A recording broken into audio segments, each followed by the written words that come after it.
본 시편은 특별히 세 가지 정도의 내용을 우리에게 전해주고 있습니다. 첫 번째는 하나님 나라 혹은 교회가 지금 겪고 있는, 또 아니면 이미 겪었던 그러한 아주 비참한 현실, 또 그것에 대한 애통의 부분을 담고 있습니다. 특별히 피가 흐르고, 그리고 8절에 보면 우리가 매우 가련하게 되었나이다, 이렇게 말하고 있습니다. 이 가련하단 말은 아주 불쌍한 그러한 상태에 있다. 한마디로 생명이 위태롭고, 또 일상적으로 말하면 아주 거지가 되어 있는, 먹을 것이 없는, 입을 것이 없는 그런 처지. 그래서 무엇보다도 오늘 노래의 가장 많은 부분에 우리가 먼저 생각해 볼 수 있는 것은 이스라엘 백성들이 아주 비참한 그러한 현실 가운데 있다. 두 번째는 이러한 현실이 어떻게 주어진 것이냐, 바로 원수들의 잔인함. 그래서 이방을 들어서 심판하시는, 그러니까 하나님의 백성에 대해서 징계하시는 그 부분을 또한 우리가 한번 생각해 볼 수가 있습니다. 하나님께서 이스라엘 백성들의 원수를 들어서 그런 잔인하게 징계를 하시는 그것을 또한 이야기하고 있습니다. 세 번째는 이러한 마땅한 죄에 대한, 결국은 그러면 왜 이스라엘이 이러한 가련한 상태에 놓이게 되었느냐, 이것을 바로 시편 기자는 아주 꿰뚫어 보고 있습니다. 그것은 바로 조상들의 죄악이고, 또 9절에 8절에는 보면 조상들의 죄악이 있고, 그 다음에 9절에 보면 우리를 건지고 우리의 죄를 사해달라. 결국은 이러한 징계 혹은 고난의 그러한 본질이, 모든 고난이 또 모든 고난이 다 징계만은 아니죠. 뭐 겨울이 어떻게 징계겠어요. 봄을 맞이하는 어떤 그런 준비죠. 그래서 모든 것이 다 그러한 징계는 아닌데, 오늘 특별히 오늘 여기에 이러한 가련함은 바로 하나님의 징계, 곧 죄로 말미암아 이러한 일들이 일어난다. 그래서 이 죄에 대해서는 긍휼을 베풀어 주시고, 그리고 저 원수들에 대해서는 보응하소서. 그래서 어떻게 보면 가장 전형적인 그런 시편의 노래, 특별히 구원 시편. 시편은 우리가 구원이라고 해서 어떤 사색적이거나 관념적이거나 혹은 철학적인 그런 어떠한 구원, 혹은 뭐 이교에서 말하던 해탈, 그런 걸 이야기하는 게 아니거든요. 삶의 구원, 또 생활의 구원, 어떤 그런 부분인데, 바로 우리가 당한 이 비참함, 이것이 바로 본질적으로 뭐냐. 그래서 우리가 당한 이 비참함은 특별히 대적을 통하여 우리가 지금 바로 아수르라든지, 그리고 바벨론이라든지, 그러한 이제 나중에 아람이라든지 이런 이제 대적을 통하여 고통을 당하는데, 하나님이요 우리를 불쌍히 여겨서 구원하시고, 우리 죄를 사하시고, 죄 때문에 그러니 죄를 사하시고, 그리고 우리를 징계하는 도구로 사용하신 저 원수들은 주님께서 보응해 주십시오. 물리쳐 주십시오. 어떻게 보면 전형적인 이것이 바로 오늘 노래라고 보겠습니다. 그래서 대체로 이런 내용이 전체적으로 어우러져서 오늘 시편을 이루고 있는데요. 특별히 앞부분에 보면 1절에서 우리가 4절까지가 첫째 부분, 바로 비참한 그러한 현실들, 이런 모습을 보여주고 있고, 특별히 1절이 그것을 가장 잘 드러내고 있습니다. 그래서 1절에 보시면 이방 나라들이 주의 기업의 땅에 들어와서 주의 성전을 더럽히고 예루살렘이 돌무더기가 되게 하였나이다, 이렇게 적혀 있습니다. 이것은 분명히 우리가 역사적인 사건으로 생각해 볼 수 있죠. 그러니까 주의 기업의 땅은 바로 하나님이 주신 가나안 땅, 그 땅에 이제 이방의 나라들이 들어와서 주의 성전을 더럽히고 예루살렘이 돌무더기하였다. 그러니까 바로 성전과 성읍, 바로 예루살렘 성읍 그리고 하나님의 임재가 있는 성전이 다 더럽혀지고 돌무디가 되었다 이렇게 말하고 있습니다. 어떻게 보면 이것은 한 도시와 어떤 성전의 몰락이라고도 볼 수 있지만 이스라엘 백성들의 어떠한 영적인 삶의 어떤 그러한 핍절함 또한 아주 공공함 그런 것을 보여준다고 여길 수 있겠습니다. 세 가지가 나오죠. 땅과 성전과 그리고 예루살렘이라는 그 하나님의 도성, 바로 이 세 가지를 우리가 한번 생각해 볼 수가 있겠죠. 땅은 하나님이 이스라엘 백성에게 주신 것이고, 하나님이 이스라엘 백성에게 주신 이 땅은 언약의 개념입니다. 그래서 땅 자체가 의미가 있다고 보기보다는 우리가 주일의 시간 그 자체가 의미가 있는, 그건 나를 섬기는 거거든요. 그게 아니라 바로 주일에 하나님의 약속이 있기 때문에, 그리고 주일에 하나님의 우리를 향하신 그러나 뜻이 있기 때문에 우리가 주일을 주중에 주일을 첫날로 섬기게 되지 않습니까? 부활의 날로. 마찬가지입니다. 이스라엘 백성에게 이 땅은 바로 언약의 땅이기 때문에 하나님이 함께 계시지 않으면 이 땅은 아무 쓸모가 없습니다. 그래서 젖과 꿀이 흐르는 땅이라는 것은 그 땅의 토양이나 어떤 토질이 그렇다기보다는 하나님이 그 땅을 복되게 하시기 때문에, 그래서 이스라엘 백성에게 있어서 땅은 하나님이 역사하시는 어떤 터라는 의미로서의 그러한 중요성이 있는 것이지, 땅 자체가 무슨 절대적으로 기름지다거나 뭐 그렇게 볼 수는 없습니다.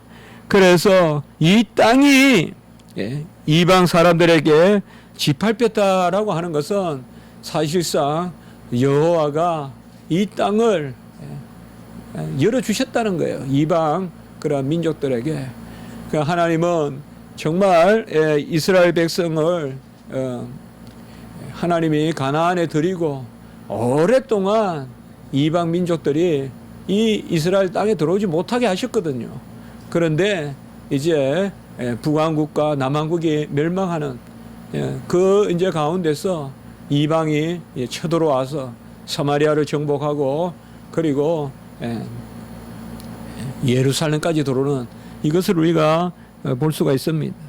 사실상 이 땅에 이방인들이 들어왔다는 것은 어떻게 말하면 우리의 삶 자체에 어떤 이교적인 우상이 들어온 것으로 그렇게 여기도 무방하겠습니다.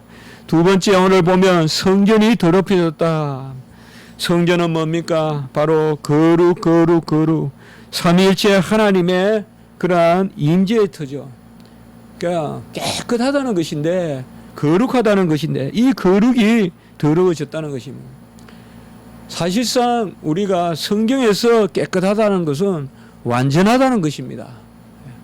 우리는 불순물이 있기 때문에 완전하지 못하고, 완전하지 않다는 것은 깨끗하지 못하는 것과 같습니다. 바로 주의 성소는 거룩 삼위일체 하나님이 계시는 완전한 곳, 바로 깨끗한 곳입니다. 그곳이 더러워졌다라고 이렇게 이야기합니다. 빛과 어둠이 함께하지 못합니다. 바로 하나님은 어둠을 물리치시는데, 임마누엘 하나님이 계시는 이 성전이 더럽혀졌다는 것은 오늘날로 말하면 교리가 더럽혀지고, 그리고 교회의 행사가 더럽혀지고, 바로 예배가 세속화되고 온전치 못하고 자꾸 섞이는 거죠. 섞이는 거예요. 뭐 막 그냥 나무를 꺾듯이 막 밑둥을 잘라내듯이 이단은 그렇게 안 들어오는 것입니다. 설금 개미 한 마리 벌레 한 마리 달가들듯이 이렇게 설금 들어오다가 어느 날 큰 나무를 그냥 덜썩 넘겨버리는, 그게 바로 이단들이 하는 일인데, 그것이 바로 더러워지는 것이다.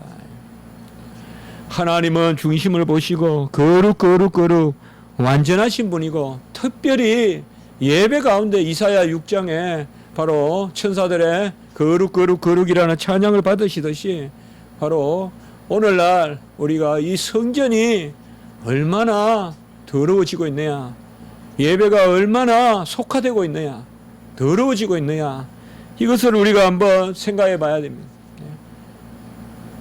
말씀을 전하는 자들이 영광을 받고 찬송을 전하는 부르는 분들이 박수를 받고, 이런 것은 있을 수 없는 것입니다. 옛날에 우리 신학교는 전국 교회가 바라보는 그런 예배의 모범이라고 그렇게 여겼습니다만은 요새 사실상 많이 편안해지고, 이 편안해졌다는 것은 아주 위험 신호입니다. 예배가 느슨해진다는 것은 상당히 위험 신호예요. 예배가 정한 시간에 드려지지도 않고 이런 것은 위험 신호예요. 또 내 개인으로 말하면 예배 늦게 오고 이런 것도 다 위험 신호예요. 더 더러워지는 거예요, 그게. 하나님은 완전한 것을 원하시는데, 예배에 있어서만큼은 완전한 것을 원하는데 자꾸 예배가 타협되는, 성가대 찬송해서 박수를 치고. 그 이제 2, 3주 전에 우리 노예의 날이라고 저기 이제 그 안동, 그리고 우리 저 남 목사님 고향 그 청송, 양양 그쪽 분들이 왔어요. 그래서 보니까 그 진보 그쪽 분들, 그래서 오셨는데 제 동기도 둘이나 있어요 보니까. 그래서 제가 책도 보내드리고 했는데, 이분들이 이제 사모님들이 이제 그 노예 찬양대가 있어요. 얼마나 그냥 곱게 차리고 병아리 같이 그렇게 옷을 그냥 단촐하게 입고 올라오셔서 찬송을 드렸는지, 정말 아주 그냥 감동이 되고 눈물이 휙 돌더라고요. 사모님들 얼마나 고생하시다가 그런데 우리 신학생들이 박수를 쳤네, 그러면 박수를. 그러니까 그 사회 보시는 목사님이 또 그냥 넘어가면 될 텐데 우리 노예에서는 박수 안 친다고. 그래가지고 정말 우리 저는 사실상 박수를 안 치는 그런 마음으로 이제 예배 전에 노예에서 누가 오셨습니다. 이건 아직 예배 선포가 되기 전에는 환영이니까 박수를 치지만, 예배 선포를 하고는 어쨌든 우리가 뭐 서구가 속화됐니, 예배가 절대 그래 쉽게 말하면 안 돼요. 에딘버러의 생자일즈 철치, 생자일즈 교회, 거기에 존 녹서 목사님 설교하셨던 그 교회, 요새도 예배 드릴 때 성가대 음성만 들리지 어디서 있는지도 안 보여요. 또 강단도 아주 구석에 있어요. 누가 봐도 가장 스포트라이트를 받는 게 아니에요. 우리 교회는 너무 교회가 커서 뭐 강대상을 여기 놓고 저기 놓고 할 뭐 일도 없지만은, 놓을 때 여기밖에 없지만은 사실상 그 중심은 그렇거든요. 소리를 잘 들리라고 그때 예배를 보는 게 아니라 예배를 듣는 거기 때문에 그게 종교개혁이죠. 보는 예배로부터 듣는 예배. 바로 그 보는 예배에서 듣는 예배로서의 종교개혁. 그래서 강대상이 높아진 거지, 잘 들으라고. 사람 많이 보이라고 높아진 건 아니거든요. 바로 그런 부분입니다. 사실상 오늘날 무슨 이방이 쳐들어오고 소련이 쳐들어오고 중국이 북한이 쳐들어오고 그게 아니라, 오늘 말씀에서 우리가 생각할 것은 바로 주의 성전이 더럽혀졌다. 성전은 속죄소와 시언자가 있는 것이죠. 지성소. 모든 죄가 사함을 받고 주님의 임마누엘의 이름이 바로 성전에 있는 것입니다. 그렇기 때문에 이 성전이 더럽혀지고 예배가 더럽혀지면 삶은 말할 것도 없어요. 예배가 온전치 못한데 어떻게 삶이 온전하고 반듯하겠습니까? 예배를 바로 드려야 삶도 쫓아가는 거지. 예배가 벌써 타협하고 예배에 벌써 세속적인 그런 인본적인 공로주의, 자질주의가 들어오고, 이렇게 하면 어찌 세상에서 사람이 하나님께 영광을 돌리는 그런 삶을 살겠습니까? 바로 이런 것입니다. 세 번째는 예루살렘이 돌무더기가 됐다. 이 말은 뭔가 하면 예루살렘은 당대의 세계적인 도시예요. 예, 큰 도시예요. 하나님이 큰 복을 베푸셨어요. 예, 그러니 사람들이 사실 우리 예루살렘은 바로 다윗의 이 성읍 아닙니까? 사실 다윗 이후로 예수님 오실 때까지도 큰 도시였어요. 이 예루살렘은. 그래서 사통팔달해서 아주 교통의 여지도 되고 그래서 아주 먹을 것도 많고 흥황했어요. 물론 예루살렘 멸망하고 하는 그런 어려움을 겪었지만은 그러니 또 그곳에서 여러 가지 사치가 생기고 부자도 생기고 그런 곳이 예루살렘입니다. 네. 그리고 여리고 이런 데 큰 도시들이에요, 당대에. 그런데 이 곳이 바로 돌무더기와 같이 되겠다. 우리 서울도 정신 못 차리면 하루아침에 돌무더기 되는 거예요. 소돔과 고모라가 먹을 게 없어서 지금 저렇게 그냥 바위덩어리만 있는 그러한 곳이 된 것은 아니죠. 아주 넘치고 그러니 향락에 빠지고 바로 그런 것이죠. 우리는 있을 때 아낄 줄 알아야 되고 넘칠 때 남을 위해서 떼어주는 것을 할 줄 알아야 되는데요. 바로 예루살렘이 돌무더기가 된다. 이것은 하나님이 지키시던 번성하던 성읍이 이제는 그야말로 폐허가 된다. 이것을 오늘 말씀해 주고 있습니다. 오늘 여기에 보면 땅이 있고 성전이 있고 예루살렘이 있는데요. 이 말씀에서 우리가 한 가지 떠올려 볼 수가 있어요.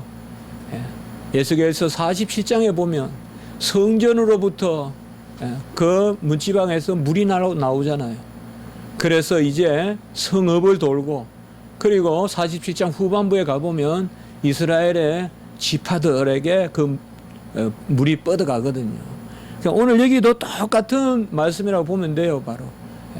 그러니까 성전과 그리고 성읍과 예루살렘 성읍과 그리고 바로 다윗의 성전, 그 솔로몬의 성전과 또 다윗의 성읍 그리고 12지파 바로 여호수아의 12지파 이렇게 야곱의 12지파 이렇게 다 본래 이 도시가 어떤 도시냐 하면 에스겔 47장에 하면 바로 성읍으로부터 생수가 흘러나와서 그 도시를 맴돌고 그래서 실가가 마르지 않고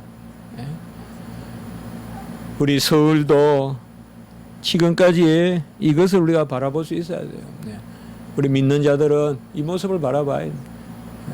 주의 성전으로부터 거룩한 생수가 물이 흘러내려서 이 도시를 지키고 그리고 우리나라를 지키는. 근데 하나님은 이들에게 바로 이방 나라들을 들어서 이것을 바로 무너뜨리고 더럽히고 핍전하게 했다. 이것이 바로 이스라엘 백성들이 겪는 그런 가장 가련한 모습입니다.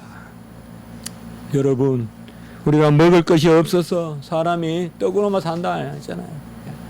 사실 똑같거든요. 잘 먹거나 못 먹거나 사실 똑같아요. 뭐 한 두 끼 먹는다고 사람이 뭐 격이 떨어지고 그러지 않습니다. 하나님의 말씀을 먹고 살아야 돼요. 하나님의 말씀. 좀 더 고위직에 가도 명예를 더 높여도 다 그 자체로 큰 의미가 있는 거 아니죠. 하나님의 그러한 은혜 가운데 살아야 됩니다. 가장 가련한 게 뭐냐? 가장 비참한 게 뭐냐? 하나님 떠나는 것입니다. 하나님을 소망으로 삼지 못하고 하나님을 중심에 두지 않고 그 성읍이 하나님을 모시지 못하고 그 교회가 온전히 하나님 앞에 정결한 신부의 자리에 서 있지 못하면 그게 불쌍한 것입니다. 그게 징계입니다. 이미 더러운 예배를 드리면 그게 징계가 임한 것으로 여기면 되는 것입니다. 가장 하나님 앞에 우리가 정죄된 그들은 2절에서 4절까지 보면 주의 종들의 시체와 주의 성도들의 육체를 그냥 죽여서 파묻지도 않고 공중의 새에게 밥으로 주고 땅의 짐승에게 또 야생 짐승에게 먹이로 주고 그들의 피가 예루살렘 사방에 물같이 흐르고 아까 에스겔의 성전의 성수가 흘러나와서 정말 발목에서부터 청량하지 못할 만큼 온몸을 가득 채우는 그러한 성도가 거룩한 도성이 말이죠. 바로 피가 사방에 흘러넘치는 그러한 도시가 됐다. 우리는 영적으로 잘 바라봐야 됩니다. 정말 잘 우리가 이 말씀을 통하여서 뭐 다른 것이 번영하고 번성하고 뭐 그래서 하나님이 은혜를 베풀었다 그런 것보다도 정말 참 회개가 있는지 거룩한 삶이 있는지 하나님께 영광 돌림이 있는지 그것을 헤아려서 하나님께 은혜를 받았다라고 하는 것이 맞지 않겠냐. 어찌 거룩한 것을 성령에 속한 것을 육체의 것으로 마치겠느냐. 어찌 이 서울이 하나님의 말씀으로 거듭난 이 도시가 육체의 것으로 마치겠느냐. 어찌 교회가 성령으로 시작하였다가 육체에 속한 것으로 마치겠느냐. 그것을 오늘 말씀은 우리에게 전해주고 있습니다. 4절에 보면 이웃에게 비방거리가 되고 조소와 조롱거리가 되었나이다. 우리는 비방과 조소와 조롱은 이 세상에서 항상 있습니다. 떠나지 않습니다. 그러나 초대교회 성도들이 믿는 백성들이 우리 주님이 받았던 그런 조소와 조롱과 여기 4절에 나오는 비방거리와 조소와 조롱은 다릅니다. 오늘날 교회를 향하여서 제가 뭐 지나치게 민감하게 교회에 대해서 너무 자꾸 그렇게 생각하냐? 아무리 생각해도 과한 거 아닙니다. 우리 교회는 지금 조롱거리가 되어 있습니다. 비방거리가 되어 있습니다. 모든 것이 다 그렇습니다. 꼭 비자받는 그 애국의 감사관만이 그렇게 보는 게 아닙니다. 그 사람이 그렇게 봤다 그러면 더 다른 사람은 우리 주의 종들이나 주의 백성들을 더하게 보면 봤지 덜하게 보진 않습니다. 주를 위해 비방을 당하고 조소를 당하고 조롱을 당하는 것은 엘리야가 아합에게 조롱을 받듯이 또 예레미야가 백성들에게 조롱을 받듯이 그런 조롱이야 우리가 사서라도 받아야 되는 조롱이지만 온갖 그냥 목에 멍에를 메고 다니면서 조롱을 받고 그런 것은 우리가 하나님의 뜻에 합당한 조롱이지만 그 구별을 해야 돼요. 여러분. 무조건 목사가 요거도 먹는다고 하나님을 위한 고난입니까? 무조건 성도가 조롱당한다고 주를 위한 조롱을 당하니까 그건 잘 생각해야 돼요. 여러분. 진짜 내가 하나님의 뜻에 그릇된 그런 조롱을 받을 때는 정말 회개하고 가슴을 치고 그래서 낮아져야죠. 뻣뻣하게 그냥 마치 하나님의 뜻을 대언하듯이 그러니 나는 마땅히 세상에서 조롱받는 게 당연하다는 듯이 그렇게는 옳지 않죠. 무조건 주의 이름으로 한다고 하고 그 속을 들여다봐야죠. 이것이 바로 이때의 모습입니다. 엘리야 때 모든 선지자를 사실 죽였다. 그래도 이세벨이 죽일 때 또 하나님은 오바다를 남겨서 100명을 굴 2개에 숨겼다. 그런 말씀이 있잖아요, 여러분들. 이때가 바로 이러한 모습들이에요.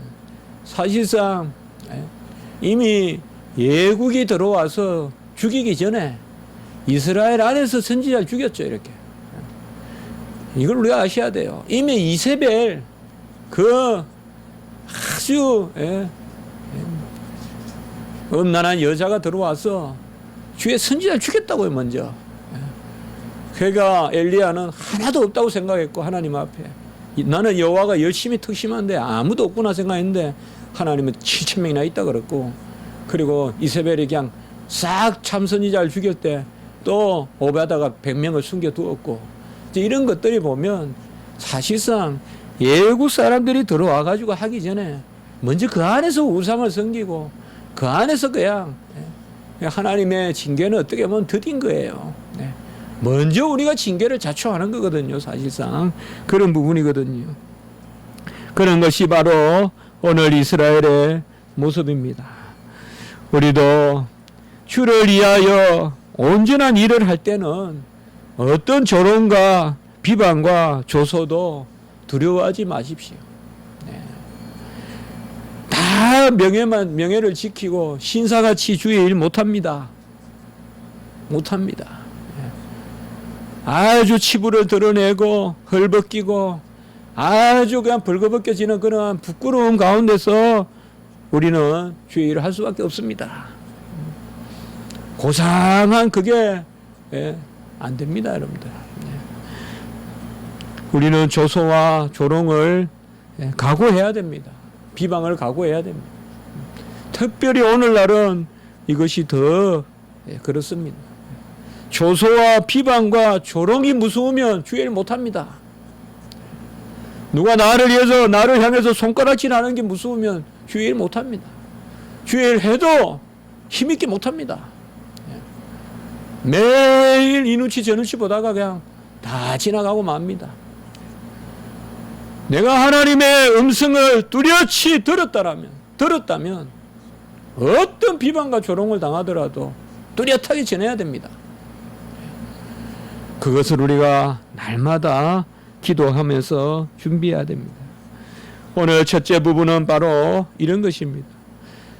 우리가 에덴 동산에서부터 보면 아담과 하와가 죄를 지어서 여호와를 피하듯이요, 하나님이 형벌을 내리는 것 같아도 죄를 짓는 것이 바로 형벌이 따라오는 거예요.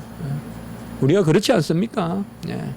그러니까 하나님 앞에서 죄를 멀리해야 우리 안에 즐거움이 있는데요.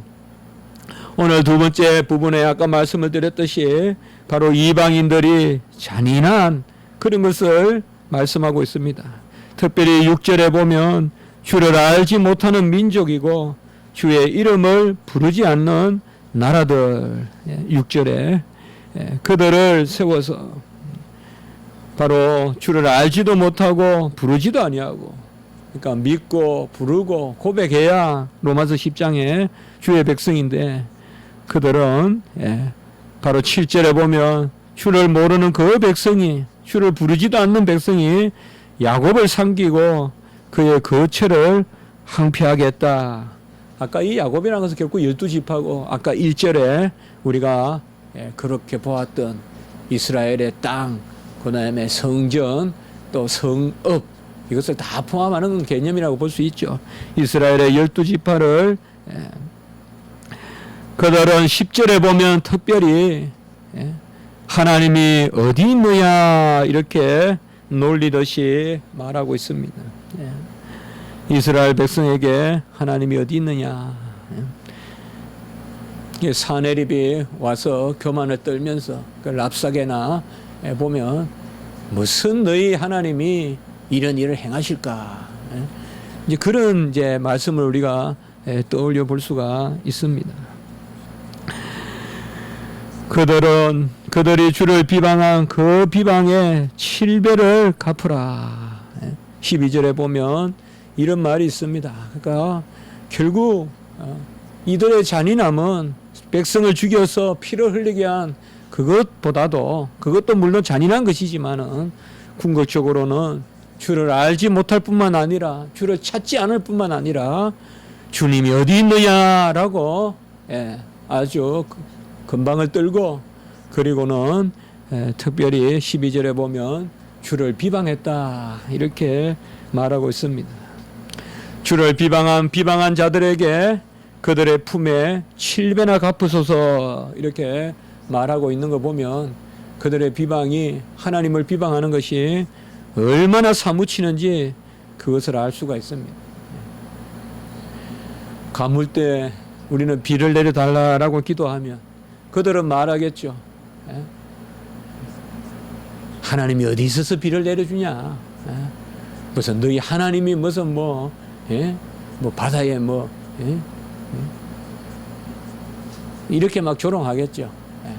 그때 이제 7배나 갚으소서 이 말은 우리에게는 아주 단비를 내려주시고 저들에게는 폭우로 심판해 달라. 7배나 내려주시고. 태양에 빛이 없어요. 아주 흑암이 있어요. 말세에는. 흑암이 있어서 일을 가는데요. 우리는 하나님 아버지 강명한 빛을 주시옵소서. 하나님이 빛을 비춰주세요. 우리는 그들에게는 7배나 그냥 빛을 비추어져 가지고 아예 태워버리는 거예요. 불에 태워버리는 거예요. 우리에게는 적당하게 주시는데 제가 한번 그렇게 생각해 봤어요. 어떻게 보면 주의 백성에게 가장 사무치는 게 뭐겠어요? 나를 욕하고 우리를 죽이는 것보다 주를 비방하는 거 아니겠어요? 네 하나님이 어디 있느냐? 네가 승인 하나님이 어디 있느냐? 그거 아니겠어요? 7배나 갚아달라. 물론 우리가 저주하는 그런 판단을 하는 거 아니지만 여기 시편 기자의 그런 바람은 하나님이 같이 빛을 비추는데도 우리에게는 정말 만물이 자라는 생명의 빛을 비추는 그들은 아주 태워 죽이는 그러한 영원한 불못의 그러한 뜨거운 강선을 비치신다 말이죠. 바로 이것이 오늘 두 번째 이야기입니다. 세 번째는 이러한 가운데 시편 기자는 아까 말씀과 같이 하나님 앞에 간구를 하는데요. 오늘 이 간구의 핵심이 바로 주의 질투다. 5절에 보면 여호와여 어느 때니까 영원히 노하시리까 주의 질투가 불분듯 하시리까 라고 이렇게 말씀하고 있습니다. 질투라는 말은 우리가 쉽게 생각해도 어떠한 미움 또 진노 이런 것과 조금 다른 것이죠. 질투라는 것은 뭐라 그럴까요? 끌어당기는 미움이라고나 할까요? 누군가를 내가 사랑하기 때문에 미워하는 거죠. 그것이 바로 질투라고 볼 수 있습니다. 히브리어에는 키누아라고 하는데 옛날 성경에는 진노로 번역됐어요. 이게 옛날 성경에는. 근데 새 성경에는 질투로 주의 질투로 번역됐는데 이건 잘 번역된 것으로 우리가 여기면 될 것 같아요. 원어가 제가 찾아보니까요. 그래서 이 질투라는 말은 키누아라는 말은 바로 질투, 시기 그리고 진노도 됩니다. 그래서 특별히 이 질투가 뭡니까? 이 질투가 바로 질투가 있기 때문에 징계도 하고 질투가 있기 때문에 긍휼을 베풀기도 합니다. 그러니까 오늘 여기 말씀해 보면 이스라엘 백성에게 왜 이러한 징계를 주시느냐? 질투 때문에 사랑하기 때문에 그런 거예요. 그리고 이스라엘 백성에게 그러한 징계를 주면서도 8절에 보면 주의 긍휼로 우리를 속히 영접하소서. 이것도 또 뭐예요? 질투의 속성이에요. 그러니까 질투라는 말은 그냥 무조건 밀어내는 게 아니라 끌어당기기 위한 어떤 원망이라고나 할까요? 끌어당기기 위한 어떤 판단이라고나 할까요? 그게 바로 여기에 질투입니다. 그러니까 하나님은 질투하시는 거예요. 어떻게 보면 오늘 시편 기자는 본질을 잘 꿰뚫어 본 거예요. 하나님은 그의 백성을 판단하시고 징계하실 때 그 속성은 질투하시는 하나님이에요. 질투하시는 하나님이에요. 그 질투는 뭐냐? 이방을 향한 것이 아니라 그의 백성을 향한 것이에요. 우리가 전혀 낯선 사람이 아무리 뭘 해도 그걸 우리 질투라고 하지 않아요. 그건 질투 아니에요, 그거는. 질투라는 것은 내가 사랑하는 사람이 딴 웅덩이를 찾아다닐 때, 딴 웅덩이를 파고 다닐 때, 그것 때 이제 여호와 하나님이 질투한다는 것입니다. 어떻게 보면 우리 한국 땅에 복음이 들어오기 전에는 하나님의 진노가 있었다면 지금 이 땅에는 하나님의 복이 있고 이 질투가 있다 이 말이죠. 여호와의 질투가 있습니다. 우리가 살면서 기도하지 않으면 질투하신 하나님이 싫어하신다 이 말이에요. 왜 너는 무슨 일에 그렇게 신경 쓸 게 많아서 왜 나에게 구하는 게 없냐 도무지. 너는 무슨 일에 이렇게 바빠서 왜 나를 찾지 않느냐. 왜 나를 찾지 않느냐. 이게 바로 질투하시는 하나님의 속성입니다. 그래서 오늘 시편 기자가 그거예요. 13절에 보세요. 우리는 주의 백성이요 주의 목장의 양이다 이 말. 그래서 이 시편인 거예요. 이미 그냥 우리는 딴 사람이다 이게 아니에요. 우리는 지금 징계받지만은 예루살렘도 돌무더기가 되어버리고 성전도 더럽혀졌고 아주 고나 밟힌 이 12지파의 기업은 다 밟혀버렸지만은 그래도 우리는 목장의 양이다 이 말이죠.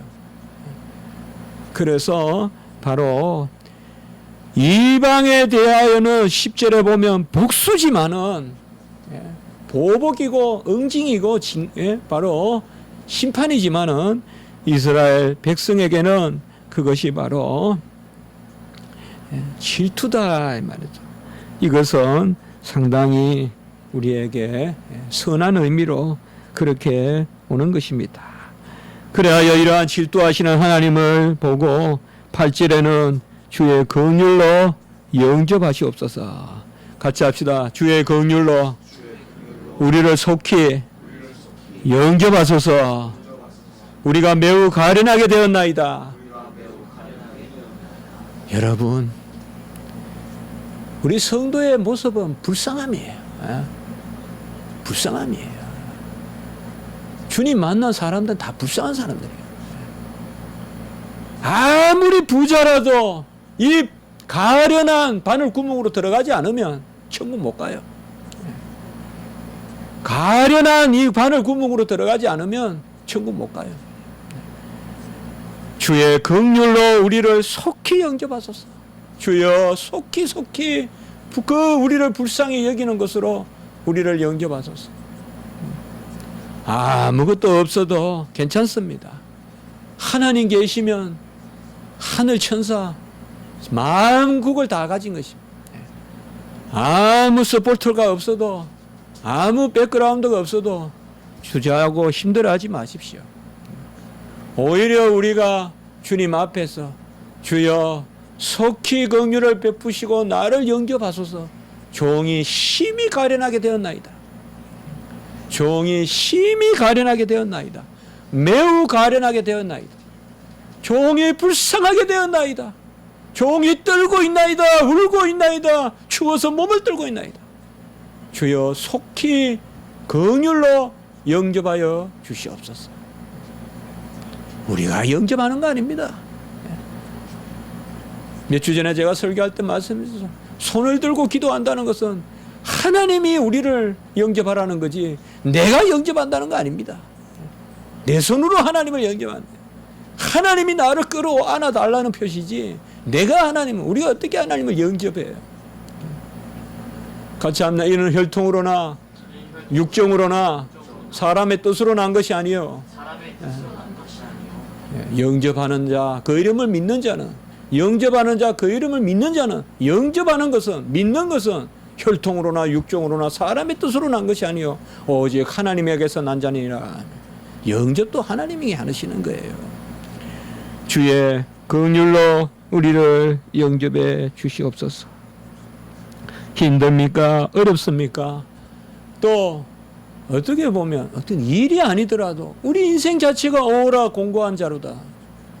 어떻게 보면 깨어있는 자는 나의 가련함을 아는 사람이에요.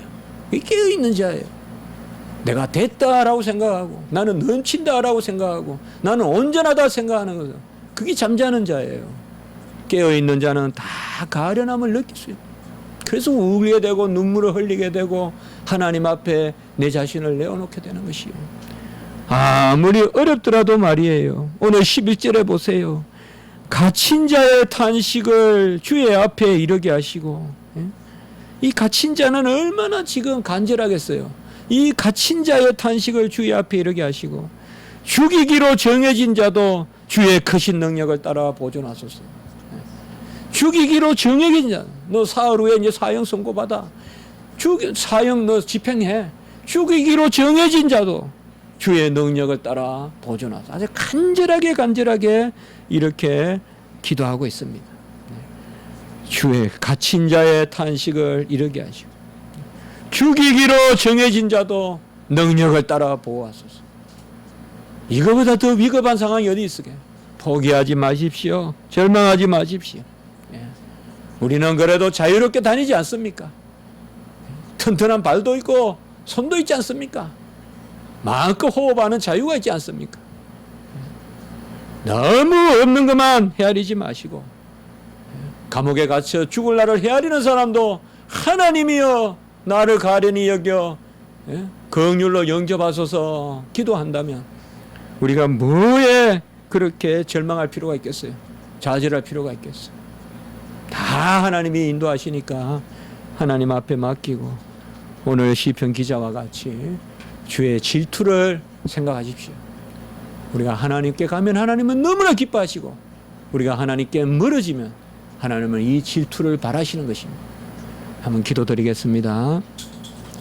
거룩하고 자비로우신 하나님 아버지, 우리를 향한 질투, 그것이 노함이 될 때는 그치기를 우리가 원하지만, 또 우리를 사랑하셔서 우리를 징계하시는 그러한 선한 막대기와 지팡이가 우리 가운데 임할 때 우리는 오히려 이를 인하여 기뻐합니다. 하나님, 주님의 긍휼로 우리를 영접하셔서 우리의 가련함을, 이 비참함을 체휼하시고 우리를 불쌍히 여겨 주시옵소서. 감옥에 갇혀 죽을 날을 헤아리는 사람에게도 주님 강구하는 그런 마음을 주신다고 오늘 하셨사오니, 우리에게도 이러한 마음을 허락하여 주셔서 절망하지 말고, 아버지여 요셉과 같은 상황에 처하더라도 아버지의 큰 뜻을 기억하면서 앞으로 나아가고, 아버지여 그 꿈을 기억하는 그러한 우리 주의 종들이 되게 해 주시옵소서. 한국교회가 거룩한 도성이 되게 하시고, 이 서울이 또한 한국이 하나님의 은혜 가운데서 정말 생수가 흐르는 땅이 되게 해 주시옵소서. 피가 흐르고 더러워지는 그러한 것들을 제하여 주시고 다시금 회복되는 은혜를 베풀어 주시옵소서. 구주 예수 그리스도 이름으로 감사하며 기도드리옵나이다. 아멘.